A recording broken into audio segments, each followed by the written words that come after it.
Cranberry Thanksgiving by Wendy and Harry Devlin. Maggie darted about like a black-stockinged bird in search of wood for the fireplace. She and her grandmother lived at the edge of a lonely cranberry bog in New England, and the winds were cold at the edge of the sea. Today, Mr. Whiskers was helping Maggie with her chores, and they soon had armfuls of firewood. "Happy Thanksgiving Day, Mr. Whiskers," Maggie smiled at her friend. That wasn't his real name, of course. It was Uriah Peabody, but Maggie had called him Mr. Whiskers ever since she could remember. Maggie was very fond of Mr. Whiskers. Her grandmother was not. "Too many whiskers and not enough soap," she often said to Maggie. "Mr. Whiskers, indeed," sniffed Grandmother, peeking from her kitchen window.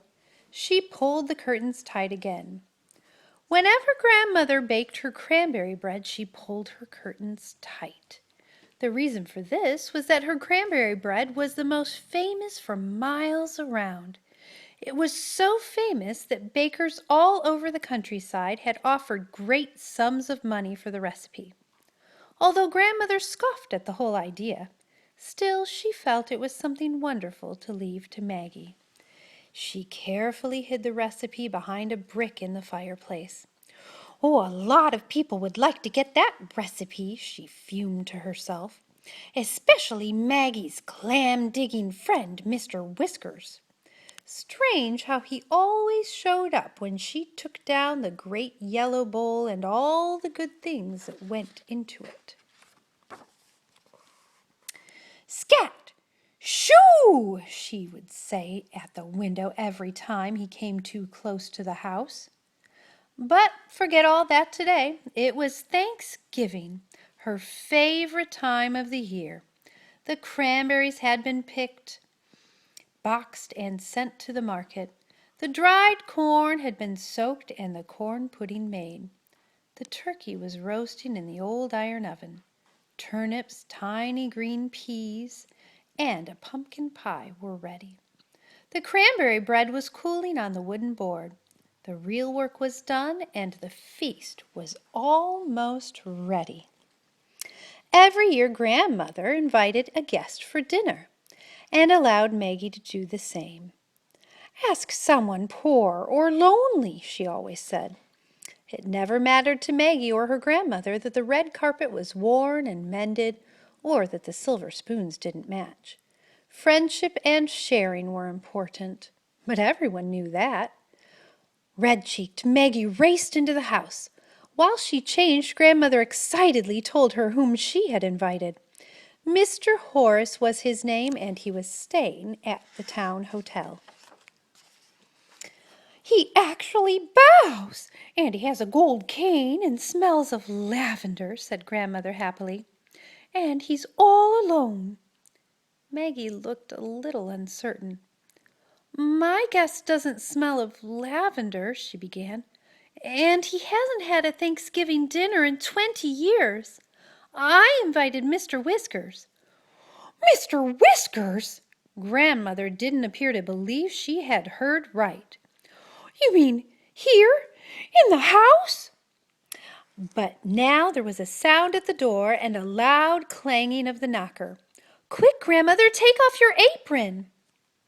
Grandmother opened the door, and there they were, both guests. Mr. Horace, pink-cheeked and starched, and Mr. Whiskers in his old captain's hat. As they came in, trailing behind was a smell of lavender and an aura of clams and seaweed. Mr. Whiskers held up his hands to Grandmother. "Clean," he said. "Oh, and where's your tie?" Grandmother asked. He lifted his long whiskers. "Right here where it's always been," he growled. Maggie thought she saw a smile behind the whiskers. "Humph!" said Grandmother, and taking Mr. Horace's arm, she led them into the dining room. A log fire sputtered, the glasses shone, and certainly no one would notice that the silver spoons didn't match.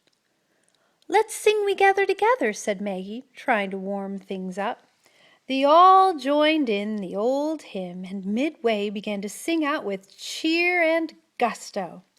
Grandmother started to trill like a bird until Mr. Whiskers fixed her with a quizzical gaze and shook his ears. "How about 16 men on a dead man's chest?" he roared, slapping his knee. Mr. Horace looked pained. Grandmother peered over her glasses. "Really," she said. Maggie left the table and reappeared with the roast turkey. The corn pudding, peas, cranberry jelly, and turnips soon followed, and then came pale sweet butter and grandmother's famous cranberry bread. "Feast of feasts," murmured Mr. Whiskers. "Well, we have all heard about your cranberry bread," chuckled Mr. Horace, "and the recipe hidden in the kitchen fireplace." "It's in the dining room fireplace," said Grandmother. And looking over at Mr. Whiskers, she added, "And you, sir, will never find it." Mr. Whiskers stared at the turkey and pretended not to have heard her.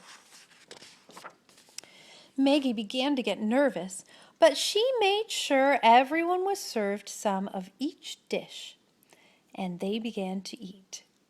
What a great full dinner that was, with everything cooked with crisp edges and tender centers.